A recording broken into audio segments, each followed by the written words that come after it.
বাহরাইনে বাংলাদেশ দূতাবাসের রাষ্ট্রদূত মোহাম্মদ রইস হাসান সারওয়ারের সাথে সৌজন্য সাক্ষাৎ ও মতবিনিময় করেছেন মৌলভীবাজার জেলা ঐক্য পরিষদ বাহরাইনের নেতারা।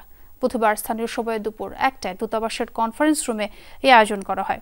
রাষ্ট্রদূতের সাথে উপস্থিত ছিলেন দূতাবাসের শ্রম সচিব মোহাম্মদ মাহফুজুর রহমান। সংগঠনের তরফ থেকে উপস্থিত ছিলেন সভাপতি সৈয়দ সুরমান মিয়া, সিনিয়র সহসভাপতি জসিমউদ্দিন, ভারপ্রাপ্ত সাধারণ সম্পাদক বিষ্ণুপদ দেব ও সাংগঠনিক সম্পাদক সম্রাট নজরুল সিদ্দিকী সহ সংগঠনটির আরও অনেক নেতাকর্মী। এ সভায় রাষ্ট্রদূত মোহাম্মদ রইস হাসান সারওয়ারকে মৌলভীবাজার জেলা ঐক্য পরিষদ বাহরাইনের পক্ষ থেকে ফুলের শুভেচ্ছা ও অভিনন্দন জানান তারা।